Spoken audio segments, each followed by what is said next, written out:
రఘురామ్ అయోధ్య లంకలో సీతారాముల కళ్యాణాన్ని జరిపిస్తూ ఉంటాడు. ఇకప్పుడు అపూర్వ వాళ్ళు గెస్ట్గా వస్తారు. అపూర్వ ఇంటి నుండి భూమి, కృష్ణప్రసాద్ వీళ్ళందరితో పాటు భూమి కూడా వస్తుంది. ఇక రఘురామ్ వాళ్ళందరికీ నమస్కారం చేసి వాళ్ళని రిసీవ్ చేసుకున్న తర్వాత గగన్, శారద, పూర్ణి కూడా అక్కడ జరుగుతున్న వేడుకకి వస్తారు.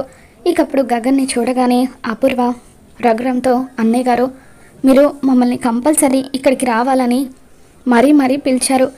మాతో పాటు వాళ్ళని కూడా మాకంటే ముందుగానే పిలిచారంటే మమ్మల్ని అవమానించినట్టే కదా అని చెప్పి అంటూ ఉంటుంది. దాంతో గగన్ శారదతో ఇందుకే నేను ఇక్కడికి రానన్నాను అని చెప్పి వెళ్ళిపోబోతూ ఉంటే, ఆగు బాబు, అయోధ్య లంకలో జరుగుతున్న ఈ వేడుకకు అందరూ ఆహ్వానితులే, వాళ్ళని కూడా తీసుకురా అని చెప్పి అంటూ ఉంటాడు.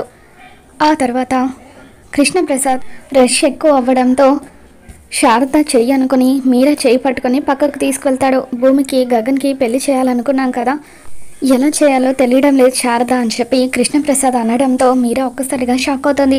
తర్వాత అపూర్వ రఘురామ్తో ఈ విషయం గురించి చెప్పడంతో జరగనివ్వను, బలవంతంగా తాళి కట్టాలని చూస్తే ఉగ్ర నరసింహుణ్ణి అవుతాను అని చెప్పి రఘురామ్ అంటూ ఉంటాడు. ఆ వేడుకలో శౌర్య, రామలక్ష్మి ఇద్దరు కలిసి సంతోషంగా ఒకరికొకరు రంగులు పూసుకుంటూ ఉంటారు. అప్పుడు భూమి పరిగెత్తుకుంటూ వెళ్ళి గగన్కి రంగు పూస్తుంది. దాంతో గగన్ కోపంగా భూమి వెంట పడుతూ ఇక తన చెంపలకు అంటుకున్న రంగు తీసి భూమి చెంపలకి రాస్తాడు. అలా గగన్, భూమి ఇద్దరు కూడా ఒకచోట నిలబడి ఉండగా పంతులు గారు విసిరేసిన దండ గగన్ భూమిలా మెడలో పడుతుంది. ఇక దాంతో అది చూసిన చెర్రి బాధపడుతూ ఉంటే అపూర్వ మాత్రం కోపంతో రగిలిపోతూ ఉంటుంది. మొత్తానికి ఆ సీతారాముల ఆశీర్వాదం వల్ల గగన్, భూమి ఇద్దరు గుడిలో ఒకటవుతారు. మరి రాబోతున్న ఎపిసోడ్లో ఏం జరగబోతుందో మళ్ళీ మన ఛానల్లో తెలుసుకుందాం. ఈ వీడియో మీకు నచ్చినట్లయితే ఒక లైక్ చేయండి.